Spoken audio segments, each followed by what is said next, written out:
Olá, povo de Deus, sábado 20 de janeiro de 2024, São Sebastião, segunda semana do tempo comum.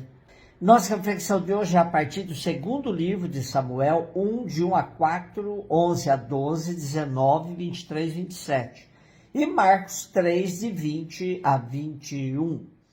Naqueles dias, Davi regressou da derrota que infligiu aos amalecitas e esteve 2 dias em Ciceleg. No terceiro dia apareceu um homem que vinha do acampamento de Saul com as vestes rasgadas e a cabeça coberta de pó. Ao chegar perto de Davi, prostrou-se por terra e fez-lhe uma profunda reverência. E Davi perguntou-lhe: de onde vens? E ele respondeu: salvei-me do acampamento de Israel. Que aconteceu? Perguntou-lhe Davi. Conta-me tudo. E ele respondeu: as tropas fugiram da batalha e muitos do povo caíram mortos. Até Saul e seu filho Jonatas pereceram. Então Davi tomou suas próprias vestes e rasgou-as, e todos os que estavam com ele fizeram o mesmo. Lamentaram-se, choraram e jejuaram até a tarde por Saul e por seu filho Jonatas, e por causa do povo do Senhor e da casa de Israel, porque haviam tombado pela espada. E Davi disse: tua glória, ó Israel, jaz ferida de morte sobre os teus montes. Como tombaram os fortes, Saul e Jonatas, amados e belos, nem vida nem morte os puderam separar. Mais velozes que as águias, mais fortes que os leões. Filhas de Israel, chorai sobre Saul. Ele vos vestia de púrpura suntuosa e ornava de ouro os vossos vestidos. Como tombaram os fortes em plena batalha! Jonatas foi morto sobre as tuas alturas.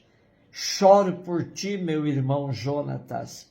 Tu me eras tão querido. Tua amizade era mais cara que o amor das mulheres. Como tombaram os fortes, como pereceram as armas de guerra. Temos hoje o relato do fim de Saul, que morre em batalha junto de seu filho Jonatas. A reação de Davi ao receber a notícia da morte de Saul e seu filho é descrita com bastante dramaticidade. Na verdade, foi uma batalha perdida por Israel, pois morreram seus combatentes junto com o rei. Como diz o texto, Davi e todos os que estavam com ele lamentaram, choraram, jejuaram até a tarde por Saul, por seu filho Jonatas e por causa do Senhor e da casa de Israel, porque haviam tombado pela espada. E Davi declara seu forte amor por Jonatas, dizendo: tu me eras tão querido, tua amizade me era mais cara que o amor das mulheres. A recíproca era verdadeira, pois Jonatas já havia protegido Davi da fúria do seu pai Saul, que o queria matar.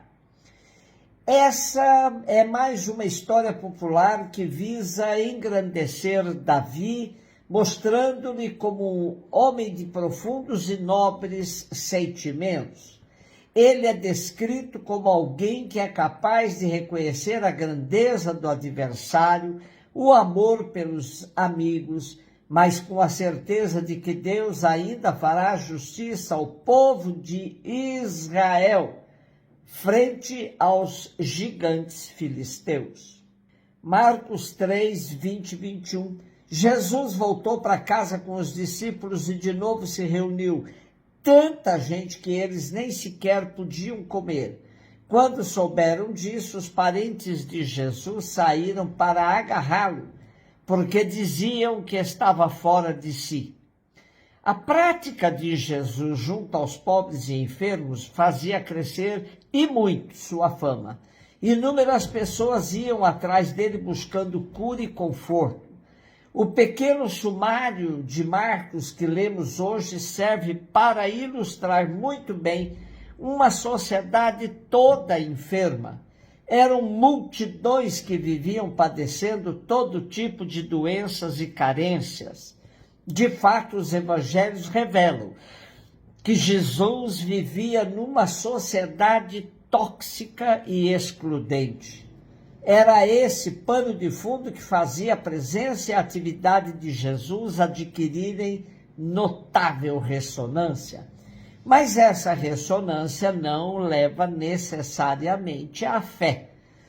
Jesus tem de enfrentar as primeiras recusas, a começar pela dos seus familiares, que decidem tomar medidas drásticas contra os embaraços que lhes estava a causar. A consanguinidade não é suficiente para criar sintonia com o Evangelho. O discípulo de Jesus também está sujeito a ser isolado e hostilizado, até mesmo pelos seus familiares. Quando nos deparamos com a sociedade tóxica do tempo de Jesus, entendemos os estudos atuais sobre um retrocesso no que diz respeito à humanidade nos dias de hoje. Uma realidade global, onde apenas 5 cidadãos, desde 2020, tiveram sua fortuna dobrada, enquanto 5 bilhões de pessoas ficaram mais pobres, só pode fazer a sociedade tóxica se constituir no mal do século. E no Brasil, 5 bilionários tiveram um aumento de 51% da riqueza desde 2020. Enquanto isso, no mesmo período, 129 milhões de brasileiros ficaram mais pobres. Tudo isso revela que o problema mundial e brasileiro não é a falta de riqueza, mas a tóxica desigualdade social. Quando o tecido econômico de uma sociedade se esgarça, tudo mais se corrói. Aumenta a violência, se deterioram os índices de educação, saúde e outros direitos dos cidadãos e cidadãs. Jesus, nos dias de hoje, também não teria tempo para comer se tentasse atender a todos os carentes e enfermos atuais. Celebramos hoje São Sebastião, que foi um dos mártires romanos dos primeiros séculos da Igreja cristã. Por professar e não renegar sua fé em Cristo, ele morreu martirizado. É objeto de grande devoção de católicos portugueses e brasileiros. Ele foi identificado como o orixá Oxóssi dos rituais afro-brasileiros de diversas regiões do país. Nasceu em Narbona, na França, no ano 256 da era cristã. E ainda jovem mudou-se com a família para Milão, na Itália. Alistou-se no exército de Roma e tornou-se soldado do imperador Diocleciano. Secretamente, Sebastião converteu-se ao cristianismo e divulgou a doutrina entre os soldados, muitos dos quais se tornaram cristãos. Sua fama se espalhou e Sebastião foi denunciado ao imperador.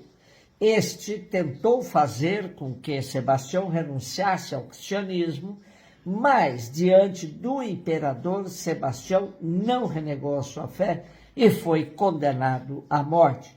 Seu corpo foi amarrado a uma árvore e alvejado por flechas atiradas por seus antigos companheiros de exército. Um beijo no seu coração.